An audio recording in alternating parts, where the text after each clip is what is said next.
Hello guys, and welcome back to my channel. I started with my under eyes already prepped with the Cetaphil eye cream, my eyebrows done as usual, and I went in with the Ulta Pore Minimizing Primer, all in my T-zone. Next, I went in with my LA Girl color corrector in the shade Orange and applied this underneath my eyes, above my lip, and all the other problematic spots I have on my face. For foundation, I used the Fenty Beauty foundation, and that's the Pro Filter Soft Matte Longwear foundation in the shade 310. And as you can see, this is a little too yellow for me, but of course with proper highlighting and contouring, it always comes through at the end.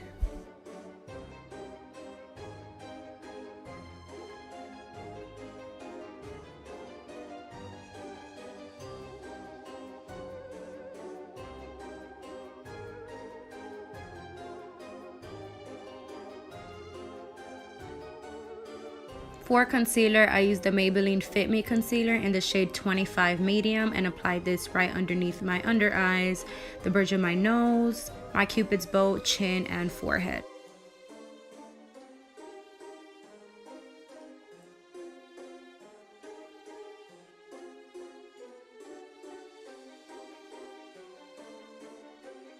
When blending out my forehead, notice that I'm tapping. And the reason why I'm tapping is because I don't want to move that concealer anywhere else on my forehead. And the reason being is because when you highlight, those are specific areas that you like to bring out. So those specific features like your forehead, your under eyes, bridge of your nose, cupid's bow. And if you have a big forehead, then you don't want to go so ham. So normally I just highlight right above my eyebrows and keep it simple and contour the rest of my forehead because we want to look snatched all around.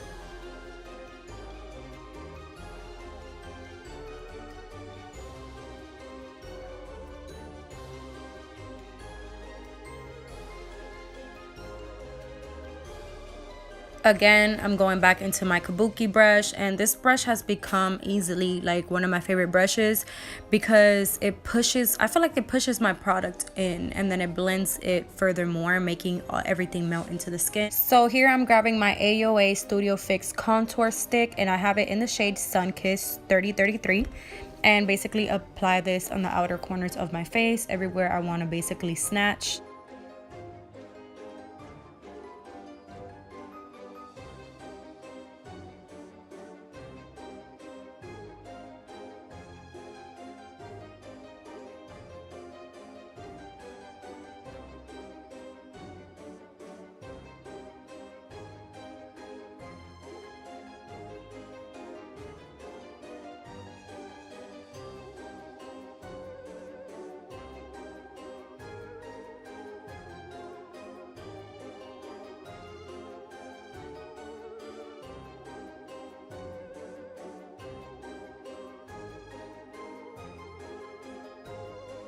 Here I'm just concealing my eyelids with the same Maybelline Fit Me concealer in the shade Medium 25, and I'm just pressing that into my eyelids and setting the remaining of my face to make sure I don't have any creases, because I will be setting my entire face shortly with the powders.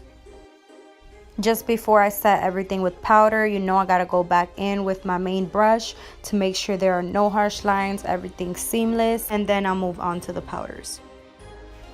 So I'm about to set my smile lines, and for that I'm using the Maybelline Fit Me Matte and Poreless powder, and that's in the shade 310 Sun Beige. And again, I'm just blending first and then setting those smile lines because we don't want them peeking through our foundation.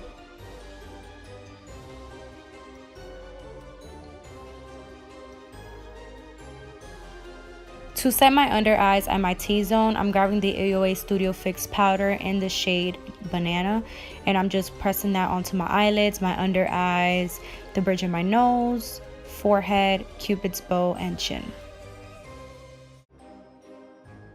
Using my butter bronzer to bronze all around my face, and this is the shade Deep Bronzer, which is unfortunately the darkest shade, which barely shows up on my skin tone.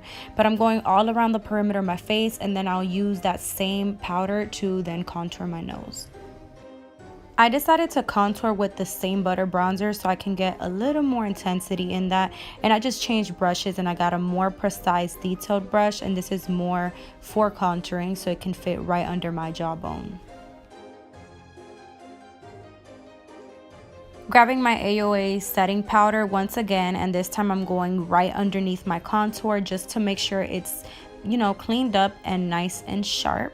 And I like this better than using the concealer method, because when using the concealer I find it to be a little too harsh. I feel like this powder gives it the perfect balance.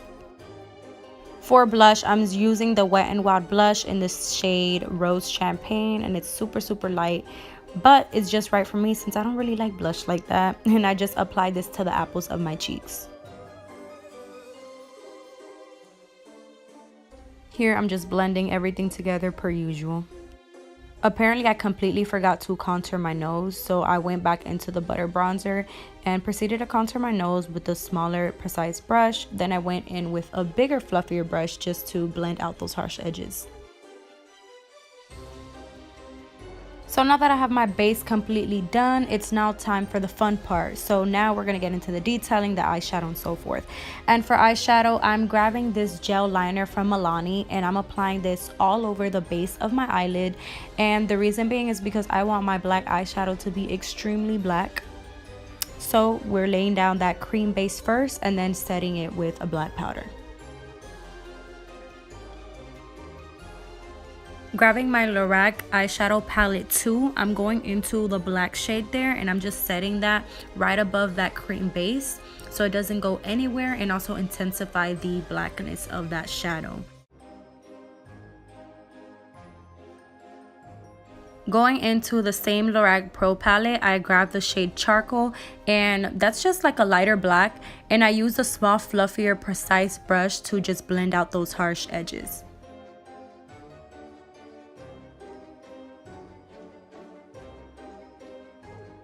Now that I have both eyes done, I just went ahead and I grabbed a bigger, fluffier brush so I can blend out the edges some more. I want this completely smoked out, and I don't want any harsh edges at all since they will interfere with the spider look. So before going in to do my spider legs, I created this color using yellow, blue, and white, and it created this lime green color. So I just wanted to throw in a pop of color because I didn't want to do your traditional black spider. So I put this all in my waterline on both eyes so it can give it a little pop of sun.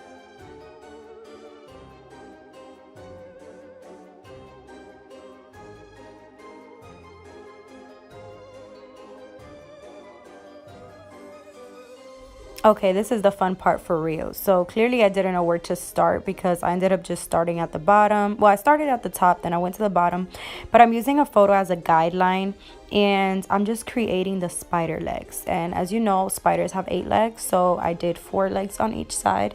And instead of going straight in with eyeliner, I went in with a black shadow. And the reason why I like using shadows first is because I'm not perfect and I want to create an outline without messing up my makeup. So a black eyeshadow, gray shadow, even brown shadow is the way to go.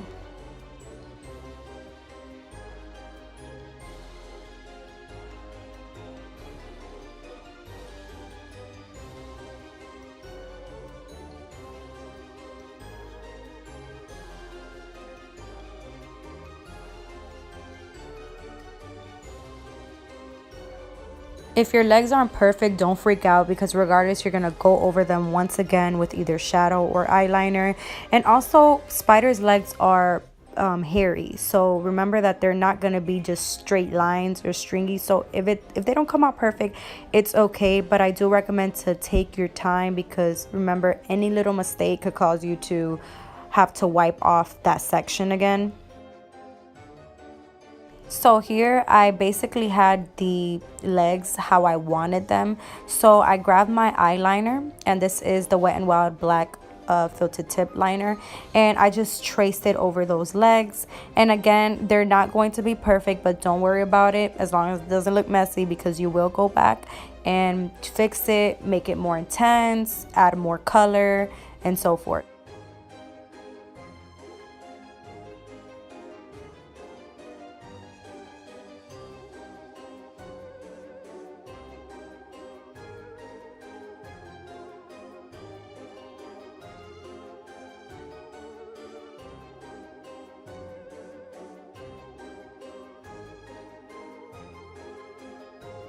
So I wasn't satisfied with that last leg, so I ended up removing it, and I decided to go back into my black powder just so I can create the outline once again, because I feel like the first leg was way too separated. And then once I was satisfied with the shape that I created with the black eyeshadow, I proceeded to go back in with my Wet n Wild black liner.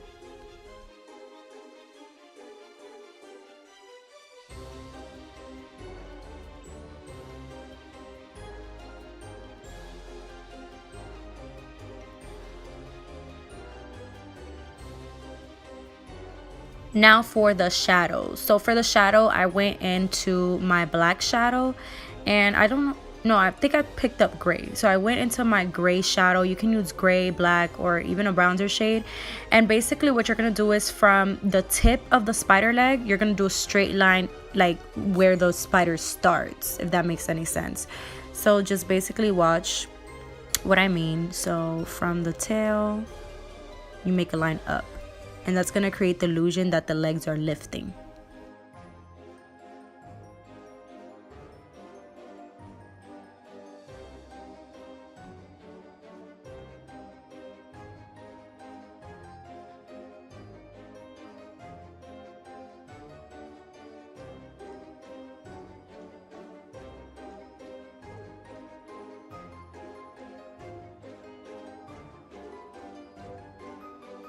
When it comes to the tip of the spider tail, I made the shadows way more thick, and the reason why is because the darker the shadow looks at the tip, that's what really gives it that 3D effect. As you can see, it really makes a huge difference. And just remember, guys, that wherever there's a shadow, there has to be highlight, or wherever there's highlight, there has to be a shadow.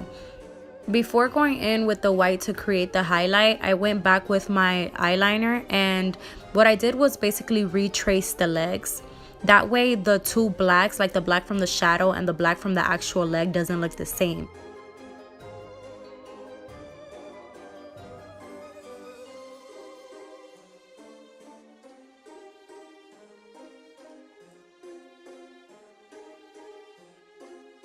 Back into the Lorac palette, I grabbed the shade Snow, which is a sparkly white, and I just included 2 little white dots on each spider leg, and this really made the spider come alive. I feel like once the shadow and the highlight is in place, then that's what gives it the 3D effect.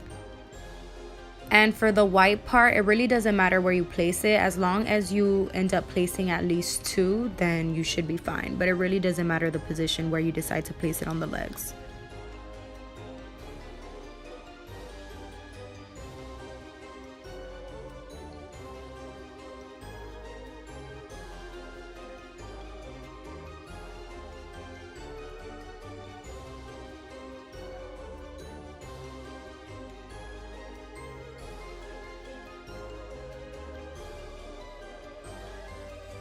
Unfortunately, I was not recording on this part, but then I got the idea to basically make it seem like I have another spider, but coming out of my mouth. So I created 3 spider legs, and then I went into my Anastasia Beverly Hills palette, and I decided to grab the orange shade. It's like an orange shade here, and I wanted basically like a pumpkin orange, so I applied it all over my lips. That's what I use as lipstick. And then I went into my Morphe B palette and got the bright orange shade and slowly tapped it. This way I can get a more intense orange. The only difference here is that I grabbed the eyeliner and took it like all the way from inside my mouth, just so I can give it the like illusion like something is coming out of my mouth, and then I just shaded like the middle of my lips so it can seem like the body is trying to come out. So here the same steps were performed: create the shadow and then apply the white dots as highlight.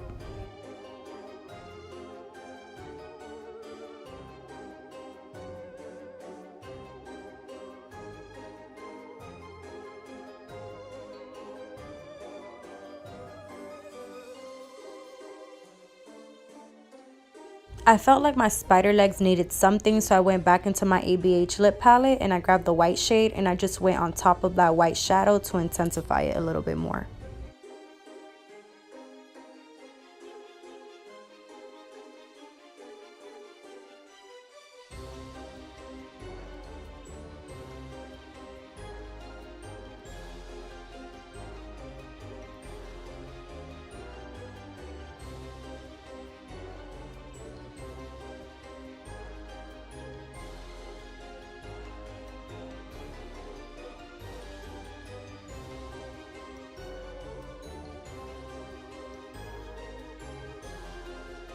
I sprayed my face with the Hard Candy Longwear 12-hour setting spray, and then I went into my BH Cosmetics highlighting palette and I grabbed my go-to shade, which is Radiance, and applied that on my cheekbones, the bridge of my nose, and any other place I normally highlight. I then grabbed the Wet n Wild pigment in the shade Dragon's Breath, and I applied that in my inner corners. Because it's like a nice orange, I didn't want to do a typical highlight and I wanted it to match lips, so I just tabbed that slowly in my inner corner. I wanted to do something a little different, so I got that orange shade, well, basically what was left from my brush, and I applied that right underneath my brow bone, and then on top of that I just sprinkled a little bit of that pigment onto my eyebrows. So yes guys, this concludes the end of this video. It's been an awesome month. October has been full of fun videos, and God willing guys, I'll see you in my next video. Happy Halloween, and please be safe.